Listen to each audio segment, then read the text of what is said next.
Assalamualaikum warahmatullahi wabarakatuh. Baik, untuk pertemuan kali ini kita akan membahas mengenai estimasi dan interval kepercayaan. Ya, kalau pada bab sebelumnya, kita sudah membahas mengenai inferensi statistik. Nah, di bab tersebut sudah diperkenalkan mengenai metode dan kenapa kita harus menggunakan sampel gitu kan. Saya ingatkan kembali, yang pertama adalah menghubungi seluruh populasi akan menghabiskan terlalu banyak waktu ya kan. Kemudian yang kedua, biaya untuk mempelajari seluruh populasi tentunya terlalu mahal. Yang ketiga, hasil dari sampel biasanya cukup memadai. Dan yang keempat, mustahil jika kita meneliti seluruh populasi secara fisik. Nah, bab ini membahas beberapa aspek penting dari sampling. Jadi kita mulai dengan mempelajari apa yang dimaksud dengan point estimates atau estimasi titik. Jadi estimasi titik ini adalah nilai tunggal yang berasal dari suatu sampel dan digunakan untuk memperkirakan sebuah nilai populasi.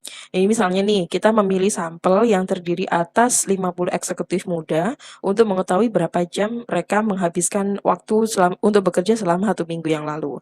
Kemudian hitung rata-rata sampel dari 50 orang ini dan gunakan nilai rata-rata sampel sebagai estimasi titik dari rata-rata populasi yang tidak diketahui.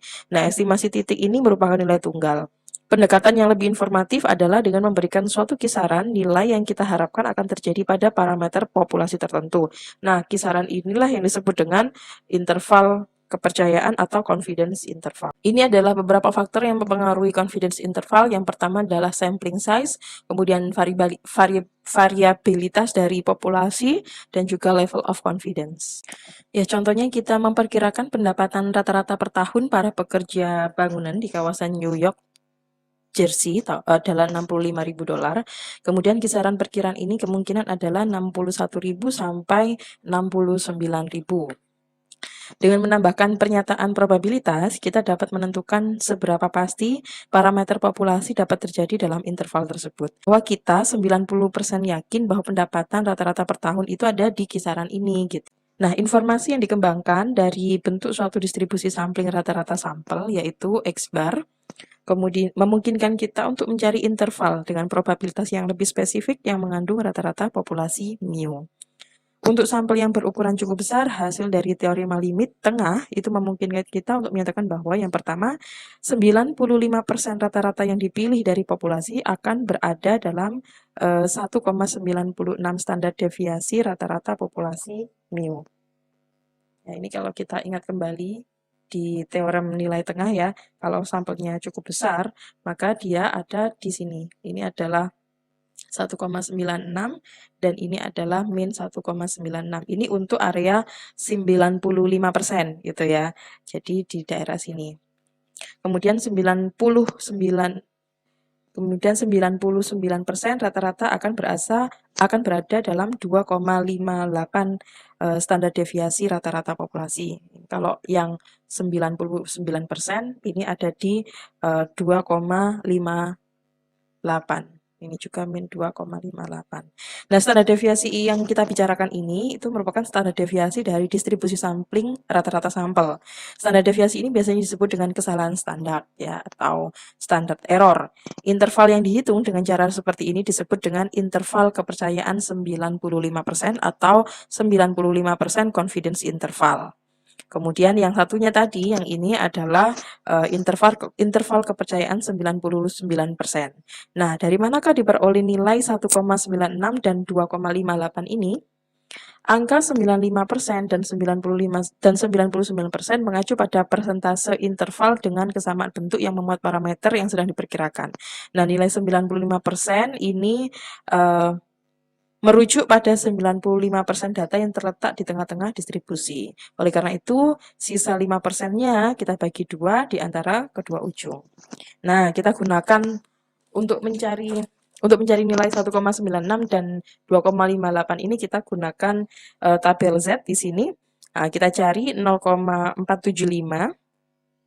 0,475 ini, nah kita cari 0,475. Kenapa 0,475? Kan tadi kita bagi kayak gini ya, 95%, berarti kan errornya adalah 5%. Sehingga 5% karena ini dia berdistribusi normal, maka 2,5% kanan, ini 2,5%, ini 2,5% gitu kan.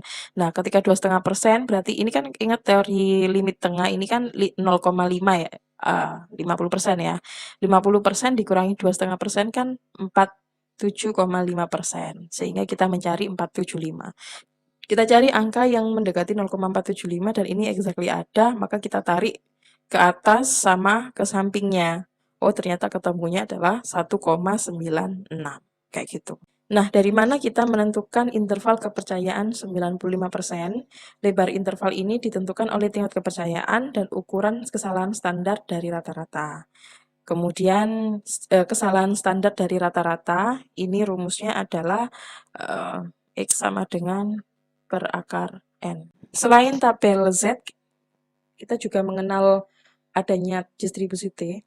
Jadi dia sifatnya juga distribusi continuous, kemudian dia berbentuk bell shape dan simetris.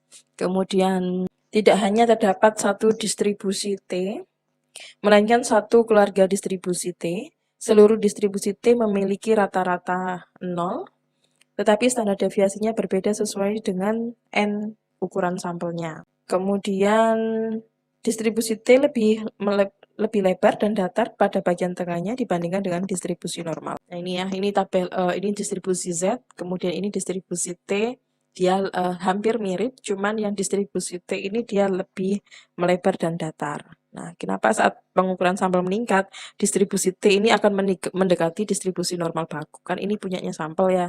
Kalau ini jumlah sampelnya Anda itu mendekati punyanya populasi, maka dia akan mendekati distribusi. Ini adalah confidence interval estimate untuk mencari mean dari distribusi Z, yaitu X bar plus minus Z dikalikan standar deviasinya per akar N. Sementara ini juga sama, yaitu T, X bar plus minus T kalikan S itu adalah standar deviasi sampel dibagi dengan akar N. Jadi kurang lebih sama.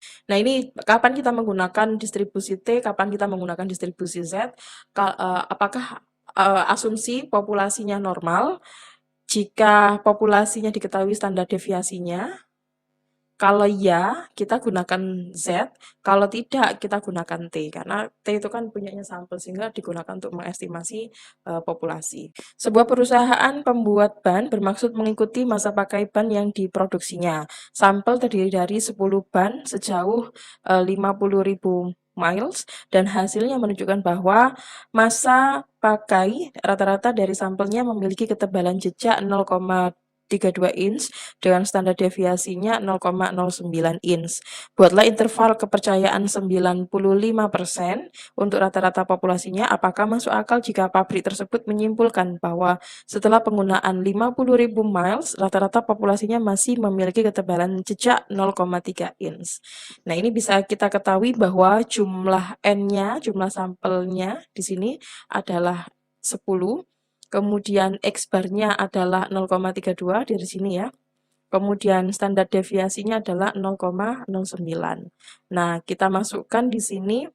Ketika dari soal ini kan kita tidak mengetahui berapa standar deviasi populasinya, maka langsung aja menggunakan rumus untuk distribusi. Kita masukkan nilai X bar-nya adalah 0,32, kemudian T-nya tadi kan level of significance ini ya, confidence intervalnya kan 95% ya kan. Ingat 95% di sini ini adalah 95%, berarti sisanya kan 2,5% kanan dan 2,5% kiri. Kita mencari di tabel T. Tabel T itu kan kita harus mencari berapa confidence intervalnya sama degree of freedom. Degree of freedom ini rumusnya adalah N-1. Jadi N itu jumlah sampel dikurangi dengan 1. Tadi jumlahnya N adalah 10 dikurangi 1, 9. Maka kita nyari 9 dan di sini adalah 95%. Nah, kadang kita melihat di dalam tabel T itu ada one tail, ada two tail. Apa yang dimaksud dengan one tail? One tail itu kalau kita melihat dari aspek satu bagian saja, misalnya di sini, sebelah kanannya saja. Nah, ini 0,25%. Tail itu kan ekornya, berarti kalau two tail berarti ini sama ini. Jadi kita kalau bisa melihat dari aspek one tail-nya saja. One tail-nya berapa? Oh, 0,25, 0,025, kayak gitu. Maka ketika ketemu 2,262 kita masukkan ke sini hasilnya adalah 0,32 plus minus 0,064. Sehingga kita punya confidence interval jadi 0,256 sama 0,384. Nah, ini gimana kita cara menjelaskannya gitu ya. Jadi rata-rata populasi terletak dalam interval 0,256 dan 0,34 ya. Oleh karena 0,3 terletak di antara interval, jadi kemungkinan rata-rata populasinya adalah 0,3. Ini adalah rumus ketika kita mencari confidence interval untuk populasi ya. Untuk populasi, rumusnya adalah ini. Ini adalah rumus confidence interval untuk mencari ketika yang diketahui adalah proporsi populasi. Contohnya di sini, serikat kerja yang merepresentasikan Battle Blowers of America sedang mengulas sebuah proposal untuk bergabung dengan serikat kerja Teamster. Berdasarkan peraturan serikat kerja BBA, paling sedikit 3/4, nah sebagai paling tidak 3/4 anggotanya harus menyetujuinya sebelum merger dapat dilangsungkan. Sebuah sampel secara acak berjumlah 2.000 anggota BBA saat ini menunjukkan bahwa 1.600 diantaranya menyetujui proposal merger tersebut. Berapakah estimasi proporsi dari populasinya? Nah, kita diminta untuk menjawab dengan menggunakan confidence interval 95%. Nah, yang pertama kita menghitung proporsi sampelnya terlebih dahulu, proporsi sampelnya. Kemudian rumusnya adalah X per N, tadi kan yang setuju 1.600 dari sampel 2.000 hasilnya 0,8. Kita masukkan ke confidence interval yang tadi, yaitu proporsi sampel, kemudian nilai Z-nya, dan rumusnya seperti ini kita masukkan. Nah, Z-nya kan 95%. Kalau 95% kita bagi 2 sama, kita nyari di tabel Z-nya. Di sini kan kalau ini 95%, berarti kan ini sisanya adalah 2%, 2,5% kanan, 2,5% kiri. Nah, sama tadi seperti di awal kita mencari tabel Z di sini. Tabel Z itu berarti kan 0,475 ya. Nah, di sini kita mencari 0,475 ketemulah 1,96. Kenapa 0,475? Ya kan karena ini 95%, maka ini tadi sama 50% diambil 2,5%, tinggal 47,5. Sehingga ketemulah seperti ini, maka confidence intervalnya terletak di rentang antara 0,782 dan 0,818. Ini rumus untuk confidence interval untuk mengestimasi means dan proporsi dari populasi yang finite yang diketahui. Contohnya adalah terdapat 250 keluarga di Skandia, sebuah sampel acak berjumlah 40 dari 250 keluarga ini menunjukkan rata-rata sumbangan rutinnya ke gereja adalah $450 dan standar deviasinya adalah $75. Apakah ini berarti bahwa rata-rata populasinya adalah 445 sampai 425? Nah, kita cari dulu. Yang pertama di sini. Jumlah N-nya itu adalah 250 ya, jumlah populasinya, terus sampelnya 40 dan standar deviasi sampelnya adalah 75. Nah, kemudian N per N-nya adalah 40, proporsinya adalah 40/250, hasilnya seperti ini. Populasi standar deviasi tidak diketahui, oleh karena itu kita menggunakan T-distribution, karena kan populasi standar deviasi populasinya nggak diketahui ya, sehingga kita pakai rumus ini. Maka diketahui 450, T-nya kita tadi menggunakan kesalahan 90%, kemudian 700, kemudian kita masukkan nilai S-nya adalah 75/40 dan seterusnya. Nah, ini ketemunya adalah 1,685. Ini diperoleh dari mana? Alfanya adalah 10%, kemudian N-nya adalah 40 min 1 yaitu 39. Jadi kalau di tabel ini ketemunya 39 dan tingkat kepercayaannya adalah 90%. Jadi ketemunya adalah 1,685. Nah, suatu hal yang biasanya perlu diperhatikan ketika merancang sebuah penelitian statistik adalah berapa banyak yang harus dimasukkan ke dalam sampel. Jika sebuah sampel terlalu besar, uang kita akan terbuang percuma untuk mengumpulkan datanya, ya kan? Begitu pula jika sampel terlalu kecil, hasil kesimpulan akan menjadi tidak pasti. Ukuran sampel yang diperlukan bergantung pada 3 hal. Yang pertama, tingkat kepercayaan yang diharapkan. batas kesalahan yang dapat diterima, dan yang ketiga adalah variabilitas populasi yang sedang diteliti. Nah, yang faktor pertama adalah tingkat kepercayaan atau level of confidence. Ini orang akan melakukan penelitian, jadi seseorang yang akan melakukan penelitian harus memilih tingkat kepercayaannya. Jika tingkat kepercayaannya 95%, eh, 9 tingkat kepercayaan 95%, 99% itu adalah hal yang paling lazim dilakukan. Tetapi nilai berapapun antara 0 dan 100 itu dapat dipilih. Kalau tingkat kepercayaan 95% bersesuaian dengan nilai Z 1,96. Kalau 99% itu nilai Z-nya adalah 2,58.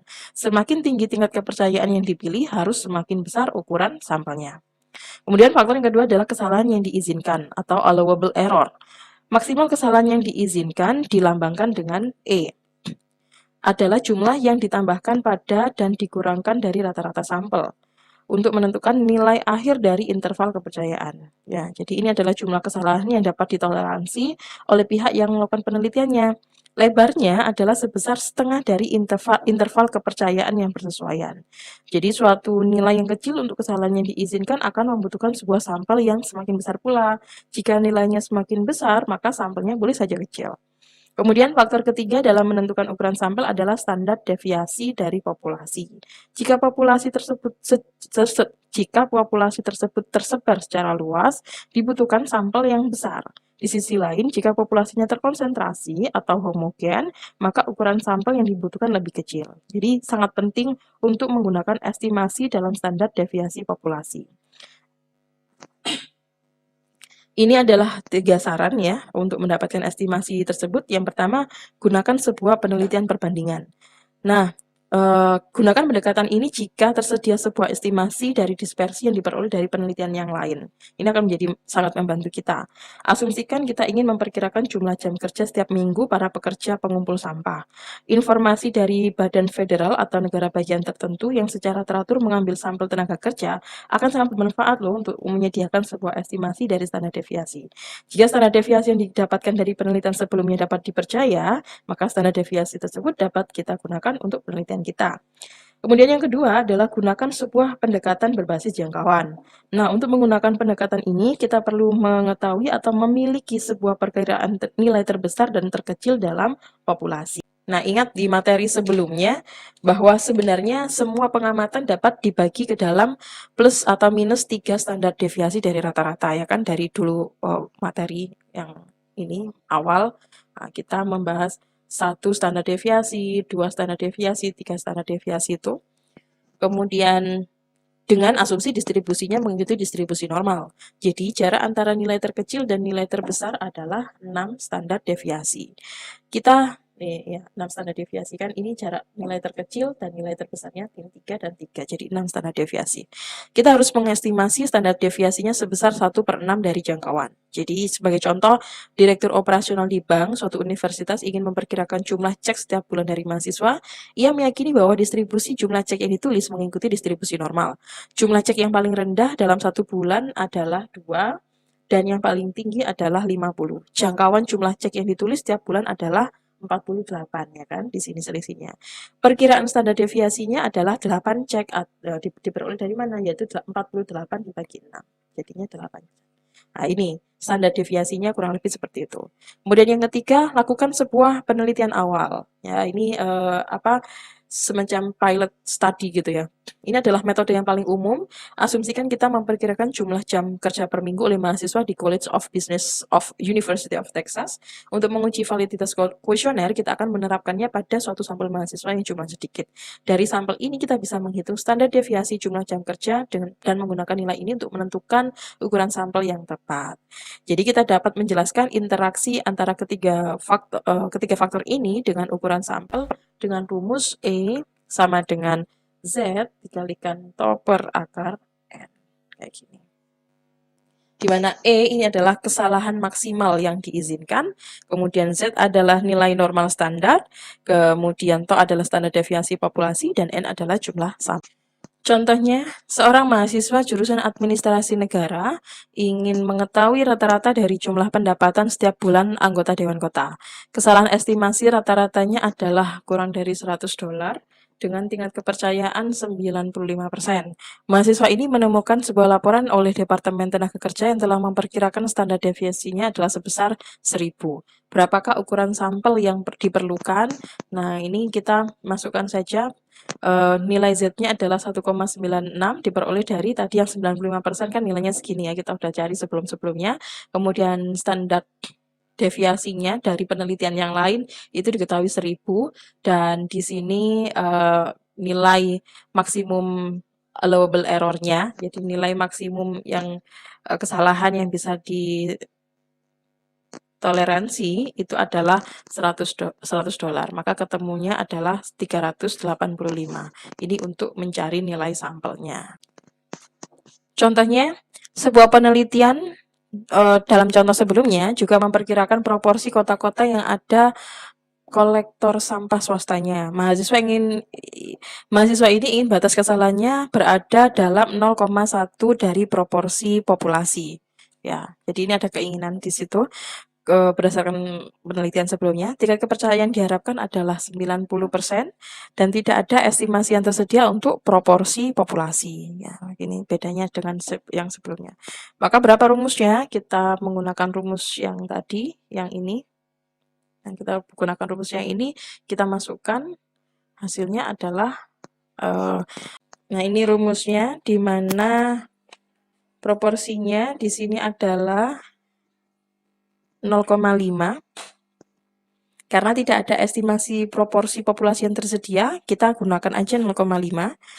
Kemudian nilai Z-nya adalah 1,65 karena menggunakan alfa 10% ya. Kemudian E-nya itu adalah estimasi dari proporsi populasi itu 0,1. Nah, di sini. Ini diperoleh dari informasi penelitian sebelumnya, maka ketemulah ini jumlah penelitiannya. Oke, ini adalah akhir dari chapter 9. Semoga bermanfaat. Assalamualaikum warahmatullahi wabarakatuh.